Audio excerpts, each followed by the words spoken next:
We're getting reports that several people have been injured in southern Israel in the city of Ashkelon following rocket attacks. Video shows damage to parts of residential buildings.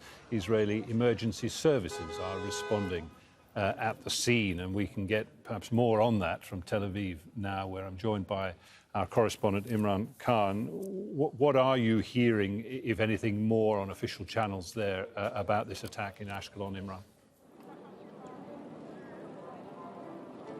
Well, the Israeli ambulance service have said that at least 2 people have been injured. They say they were lightly injured, 2 60-year-old women in that attack in Ashkelon. However, sirens were going off throughout the morning in those southern communities near the Gaza Strip. Some 10 sirens have gone off, and this once again proves that on day 60 of the war, Hamas still have the ability to launch rockets, and if they launch enough rockets, they can overcome the Iron Dome rocket defense system, which isn't 100% effective, particularly when multiple strikes come in. So that's what we're hearing now.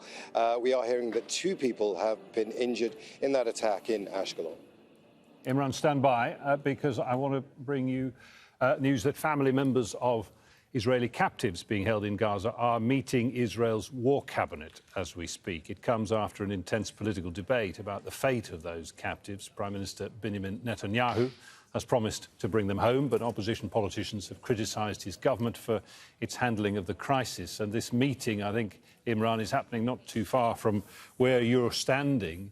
Obviously, they want these families to keep the pressure up now that the ceasefire is long gone and the hopeful moments during it of reunited families have passed.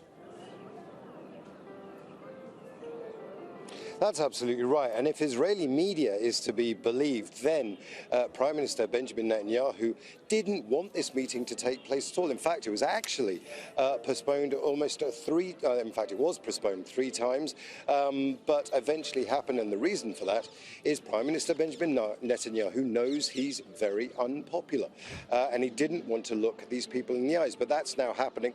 Now, where I am, just to show you around very quickly, this is what's been now nicknamed a hostage square. It's actually the unofficial headquarters of the Bring Them Back campaign. They're just in that building over there. What they want is these hostages to come back, and they want to understand exactly what is being done to make that happen. Now, there are few bargaining chips that the Israelis have. One of them is allowing humanitarian aid into Gaza. The Americans have put tremendous amounts of pressure on the Israelis to make that happen. In fact, they discussed it in the war cabinet just before this meeting, and they said they weren't going to do that. That's going to be a disappointment to the families of the captives, because if they can get a bargaining chip going, if they can get some sort of negotiation with Hamas that's real, then they're much more hopeful that there may well be a ceasefire. But because the type of captive left in the Gaza Strip is now military-aged men and women, it seems that this is going to be a much tougher negotiation. Hamas have been absolutely clear. They want a permanent truce and all Palestinian prisoners released in exchange. Israel's been equally clear as well. It wants the destruction of Hamas politically and militarily. Imran Khan, live for us there in Tel Aviv. Many thanks for the update.